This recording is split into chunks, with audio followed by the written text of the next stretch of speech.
Assalamualaikum warahmatullahi wabarakatuh. Halo anak-anak semua, apa kabarnya hari ini?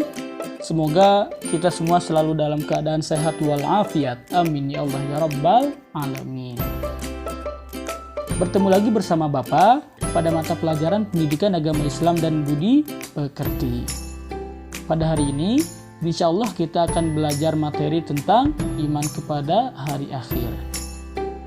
Yang mana setelah mengikuti pembelajaran ini, anak-anak semua diharapkan mampu memahami hikmah beriman kepada hari akhir yang dapat membentuk perilaku akhlak mulia. Adapun sebelum pembelajaran kita mulai, mari kita membaca doa bersama terlebih dahulu. A'udzubillahi minasyaitonirrajim. Raditu billahi rabba wa bil islami dina wa bi Muhammadin nabiyya wa rasula. Rabbi zidni ilma warzuqni fahma. Amin ya Allah ya Rabbal Alamin. Anak-anak semua, apakah ada yang tahu kenapa hari kiamat disebut hari akhir? Ya, karena hari itu merupakan hari penghabisan seluruh kehidupan yang ada di alam semesta ini. Dan juga setelah hari itu, tidak akan ada lagi kehidupan di alam semesta ini. Hari kiamat menandakan berakhirnya semua kehidupan di alam semesta ini. Dunia dan segala isinya akan hancur sehancur-hancurnya. Nah, percaya kepada hari kiamat atau hari akhir merupakan bagian dari rukun iman, yakni rukun iman yang kelima. Adapun beriman kepada hari akhir berarti meyakini dengan sepenuh hati bahwa suatu saat akan datang suatu hari di mana seluruh kehidupan di alam semesta ini akan hancur. Yang mana pada hari itu manusia tidak diberikan lagi kesempatan untuk melakukan apapun, termasuk untuk bertaubat. Setelah hari itu pula, manusia akan dimintai pertanggungjawaban atas apa yang telah mereka kerjakan selama mereka hidup dalam dunia. Nah, Ananda semua pasti pernah melihat atau mendengar informasi mengenai musibah-musibah yang telah terjadi dalam dunia ini. Semisal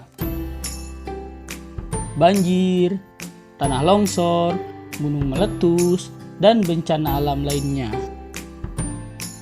Nah, semua kejadian-kejadian tersebut termasuk ke dalam kiamat juga, namun termasuk ke dalam golongan kiamat kecil atau kiamat sugro. Jadi, kiamat itu terbagi menjadi dua. Yang pertama kiamat kecil atau kiamat sugro, contohnya telah Bapak tadi sebutkan. Dan yang kedua, kiamat besar atau kiamat kubro. Lantas, seperti apa bentuk dari kiamat besar atau kiamat kubro? Kiamat besar atau kiamat kubro tidak lain adalah hari di mana hancurnya seluruh alam semesta ini beserta isinya. Yang mana pada saat kiamat kubro terjadi, seluruh makhluk akan mati dan tidak akan ada lagi kehidupan di alam semesta ini. Hanya satu zat yang tidak akan mati ketika hari kiamat terjadi, yakni Allah Subhanahu wa Ta'ala. Karena Allah Subhanahu wa Ta'ala Maha Kekal. Ada banyak tanda-tanda kiamat yang telah Rasulullah SAW informasikan. Di antaranya, yang pertama, ketika kejahatan telah merajalela. Yang kedua, ketika telah banyak kaum perempuan yang bertingkah laku seperti laki-laki, ataupun sebaliknya, kaum laki-laki yang bertingkah laku seperti perempuan. Yang ketiga, ketika minuman keras telah dilegalkan. Yang keempat, ketika banyak para ulama yang meninggal dunia. Dan yang terakhir, ketika banyak orang-orang yang semakin giat atau berlomba-lomba dalam meraih kesenangan dunia. Adapun pada keterangan atau hadis lain diceritakan pula beberapa tanda kiamat oleh Rasulullah SAW. Yang pertama, munculnya kabut atau dukhon. Yang kedua, munculnya Dajjal, yang mana Dajjal ini merupakan fitnah terbesar bagi umat Islam. Yang ketiga, munculnya dabbah atau hewan melata yang akan muncul dari perut bumi, yang mana dabbah ini nanti akan berbicara mengingatkan manusia agar selalu bertakwa kepada Allah Subhanahu wa Ta'ala. Yang keempat, terbitnya matahari dari barat. Yang kelima, keluarnya Ya'juj dan Ma'juj. Ya'juj dan Ma'juj ini merupakan dua kaum yang akan keluar nanti di akhir zaman dan akan membuat kerusakan di alam dunia ini. Yang keenam, munculnya Isa bin Maryam, Nabi Isa bin Maryam alaihissalam, yang mana nanti di akhir zaman Nabi Isa alaihissalam akan turun kembali ke alam dunia. Yang ketujuh, adanya 3 gerhana di timur, di barat, dan di Jazirah Arab. Dan yang ke-10, adanya api yang muncul dari Yaman, kemudian menggiring manusia menuju tempat berkumpul.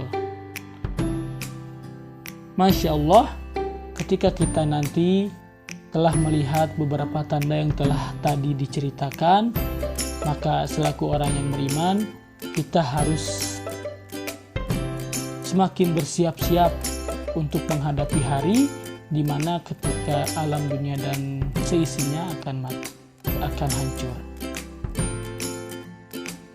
Setelah hari kiamat terjadi, seluruh manusia akan memasuki fase yang baru atau alam yang baru, yang biasa disebut dengan alam akhirat.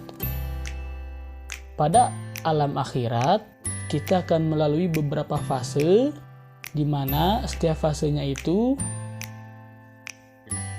berbeda-beda dan pasti akan kita lalui. Fase pertama yakni fase Yaumul Ba'ats, atau hari dibangkitkannya seluruh manusia dari alam kuburnya. Hari ini terjadi ketika malaikat Israfil meniup trompet sangkakala yang kedua, yang mana pada tiupan yang pertama seluruh alam semesta ini hancur, dan pada tiupan yang kedua seluruh makhluk akan dibangkitkan kembali di alam yang berbeda, yakni alam akhirat. Yang kedua yakni fase Yaumul Mahsyar, yaitu hari berkumpulnya manusia setelah dibangkitkan dari kubur di lapangan yang sangat luas, yang disebut Padang Mahsyar. Di tempat inilah Allah Subhanahu wa Ta'ala memperlihatkan amal perbuatan yang pernah dilakukan manusia selama hidup di dunia. Pada hari itu, manusia memiliki bentuk yang berbeda-beda sesuai dengan amal perbuatannya selama hidup di dunia. Orang yang amalnya buruk, bentuknya akan terlihat buruk. Matahari akan terasa dekat dan waktu akan terasa panjang. Sementara orang yang amalnya baik dan beriman kepada Allah Subhanahu wa Ta'ala, bentuknya akan baik, tidak akan terasa panas, dan waktu menunggu pada saat itu terasa singkat. Yang ketiga yakni fase Yaumul Hisab, yaitu hari di mana seluruh amal perbuatan manusia selama hidup di dunia diperhitungkan. Sekecil apapun perbuatan manusia, mulut akan dikunci dan seluruh anggota badan akan menjadi saksi atas perbuatan tersebut. Seluruh perbuatan manusia pada hari itu tidak akan luput dari perhitungan. Yang selanjutnya yakni fase Yaumul Jaza,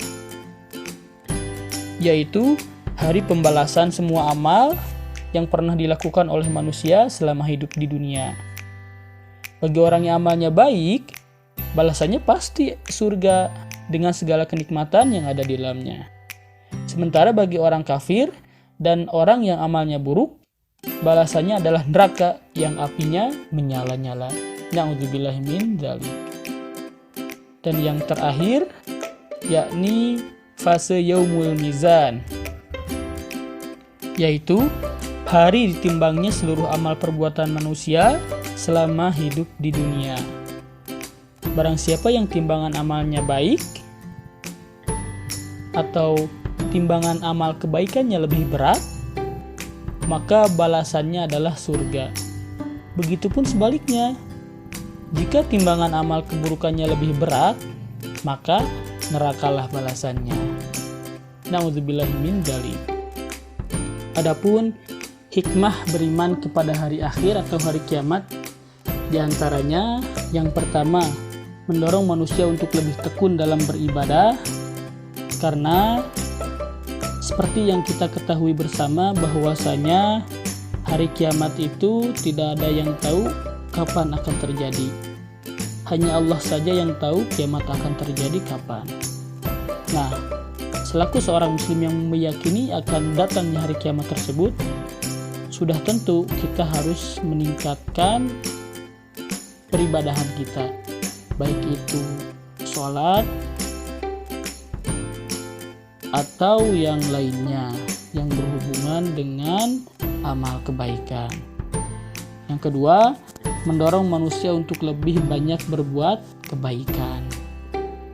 Sebagaimana kita ketahui juga bahwasanya setelah kiamat terjadi, kita akan memasuki alam yang baru, yakni alam akhirat, yang mana seluruh perbuatan kita di alam dunia akan dipertanggungjawabkan ketika di alam akhirat.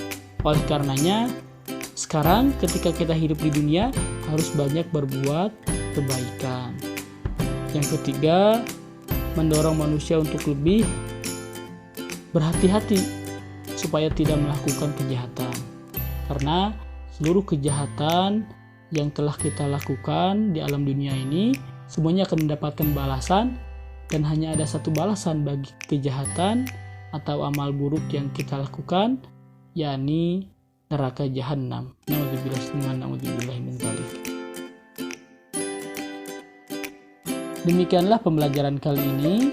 Semoga Anda semua dapat menyimak dan memperhatikannya dengan baik, dan semoga apa yang telah kita pelajari hari ini bisa kita amalkan, bisa kita resapi dalam kehidupan sehari-hari. Amin ya Allah ya Rabbal Alamin. Sekian pembelajaran PAI hari ini. Sampai berjumpa di pertemuan selanjutnya. Tetap semangat. Wassalamualaikum warahmatullahi wabarakatuh.